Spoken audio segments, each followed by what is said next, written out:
ثابت ہے کہ جب یہ اللہ تبارک و تعالیٰ نے دنیا کو آباد فرمایا تو سب سے پہلے مکہ کی سرزمین پر جہاں بیت اللہ شریف ہے عبادت کے لیے جگہ مختص کی گئی۔ قرآن کریم میں ذکر ہے ان اول بیت وضع للناس للذی ببکۃ مبارکا وہدی للعالمین۔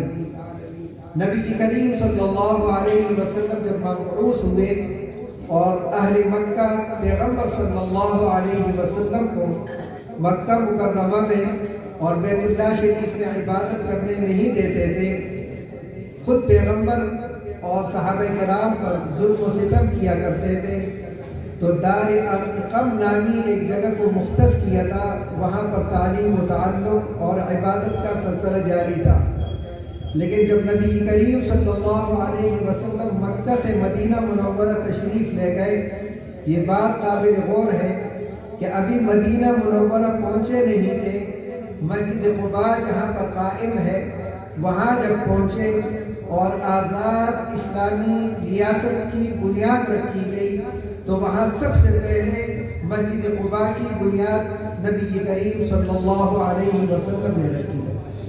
اس کے بعد جب مدینہ منورہ پہنچے، ابھی خود بھی اپنے گھر کا مستقل انتظام نہیں ہوا تھا اور مکہ مکرمہ سے ہجرت کرنے والے لٹے پٹے صحابہ کرام ان کی آبادی کا انتظام نہیں ہوا تھا، لیکن اس سے پہلے نبی کریم صلی اللہ علیہ وسلم نے مسجد نبوی کی بنیاد رکھی اور مسجد نبوی کے ساتھ متصل ہی دین کے تعلیم تعلم کے لیے اور صحابہ کرام کے دین سیکھنے کے لیے ایک جگہ مختص کی گئی جسے صفہ کہا جاتا ہے، اور آج بھی وہ مقام موجود ہے، وہاں علم دین حاصل کرنے والے صحابہ کرام رہتے اور علم دین حاصل کرتے ہیں۔ گویا کہ مکہ مکرمہ میں رہائشی دارالاقامت نہیں تھا، آ کر کے پڑھتے تھے، یہ باقاعدہ مدرسہ بھی قائم کیا اور ان کے ساتھ رہائش کا انتظام بھی کیا۔ اہل خیر اپنے اپنے باغات سے کھجوریں اور دیگر چیزیں لا کر کے ان کا کھانے پینے کا انتظام کیا کرتے تھے۔ حضرت مفتی سراج الحق صاحب نے اسی سنت کو آباد کرتے ہوئے یہاں اس مسجد کی بنیاد رکھی اور اس کے ساتھ ساتھ مدرسہ قائم کیا۔ وقت کے پیش نظر ہماری دعا ہے کہ اللہ تبارک و تعالی جس طریقے سے مسجد کو ظاہراً آباد کیا، اللہ تبارک و تعالی مسجد میں ادا کیے جانے والے تمام اعمال کے ذریعے سے بھی اسے آباد کرنے کی ہم سب کو توفیق عطا فرمائے۔ یہ اہل محلہ کا بھی فریضہ ہے کہ اس مسجد کو عبادت کے ذریعے سے اپنے بچوں کو دینی تعلیم دلانے کے اعتبار سے آباد کیا جائے۔ مخزن اخلاق میں ایک واقعہ لکھا ہے، اس کو بیان کر کے بات ختم کرتا ہوں۔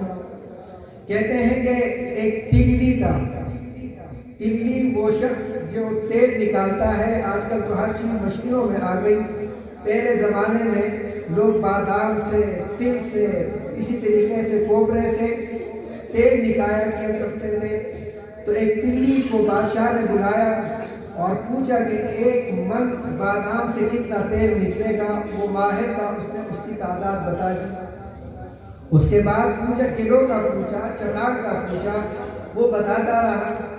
کسی وجہ سے نماز یا شرعی کوئی مسئلہ پوچھا، اس تلی نے کہا کہ محترم مجھے یہ مسائل معلوم نہیں ہے۔ کہتے ہیں حکم حاکم مرگ مفاجات، اس بادشاہ نے اس تلی کو جیل میں بھیج دیا۔ اس کے بیٹے کو پتہ لگا، وہ آیا اور کہا بادشاہ سلامت، آپ کو جو کچھ پوچھنا ہے مجھ سے پوچھے، میں آپ کو جواب دیتا ہوں۔ بادشاہ نے دلچسپی کے لیے ان سے سوالات کیے، تلی کے بیٹے نے اچھے جوابات دیے۔ اب بادشاہ نے کہا کہ آپ نے تو جوابات دیے مگر آپ کا والد دینی مسائل سے بالکل بے خبر ہے، جاہل ہے، تمہارے بتانے پر میں اس کو کیوں رہا کروں؟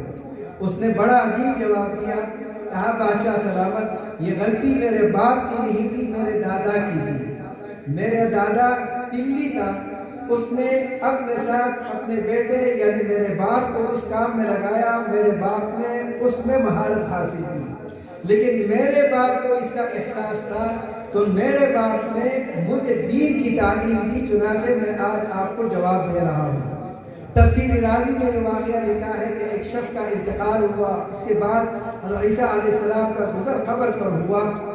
پہلے جب گزر ہوا تو عذاب میں مبتلا تھا، بعد میں جب گزر ہوا اللہ نے عذاب دور فرما دیا تھا۔ اللہ سے درخواست کی کہ یا اللہ اس نے کیا نیکی کی جس کی وجہ سے یہ تو دنیا سے جا چکا۔ اللہ تبارک و تعالیٰ نے بتایا کہ اس کا ایک بیٹا تھا، وہ کچھ بڑا ہوا، وہ مکتب میں جا کر اس نے بسم اللہ الرحمن الرحیم کو پڑھ لیا۔ مجھے حیا آتی ہے کہ اس کا بیٹا مکتب میں میرا نام لے اور میں اس کو قبر میں عذاب دوں۔ علم دین کا حاصل کرنا اور اس کے ساتھ تعاون کرنا آپ کے لیے، آپ کی اولاد کے لیے، علاقے کے لیے باعث نجات ہے۔ حضرت مفتی احمد الرحمن صاحب رحمہ اللہ ہمیں مشکوٰۃ شریف پڑھاتے ہوئے واقعات بہت ہیں، لیکن یہ واقعہ ذکر کرتا ہوں۔ فرمایا کہ ایک مقام پر سندھ کے اندر مدرسہ تھا، قریب میں جھاڑیاں تھی، اس میں سانپ نکلتے، عموماً لوگوں کو کاٹتے، لیکن کبھی ایسا نہیں ہوا کہ ان سانپوں نے کسی مدرسے کے طالب علم کو کاٹا ہو۔ قرآن کریم کی آیات ما کان اللہ لیعذبہم وانت فیہم وما کان اللہ معذبہم وہم یستغفرون۔ محدث عصر حضرت مولانا محمد یوسف النوری رحمہ اللہ، جس کے نام سے اس مسجد کو موسوم کیا گیا حضرات صحابہ کرام کے ناموں پر، اور اسی طریقے سے مخلصین کے ناموں پر مساجد کا منسوب کرنا یہ بھی ایک سنت طریقہ ہے۔ غرض وہ ان کے بصائر و عبر میں لکھا ہے کہ بسا اوقات اللہ تعالیٰ کسی علاقے پر عذاب نازل کرنے کا ارادہ فرماتے ہیں، لیکن جب مکتبوں کے اندر یہی چھوٹے معصوم بچے قرآن کریم پڑھتے ہیں، ان قرآن کریم پڑھنے والے ان معصوم بچوں کی وجہ سے اللہ تعالیٰ پورے علاقے سے عذاب کو ٹال دیتے ہیں۔ یہ مدرسہ صرف مولانا سراج الحق صاحب کے لیے نہیں، آپ تمام اہل محلے کے لیے خیر و برکت کا ذریعہ ہے۔ اللہ تبارک و تعالیٰ اسے قائم و دائم رکھے، اللہ تعالیٰ اس میں مزید برکتیں عطا فرمائے اور ہمارے مسلمان بچوں کو اس سے مستفید ہونے کی توفیق عطا فرمائے۔ وآخر دعوانا الحمدللہ رب العالمین۔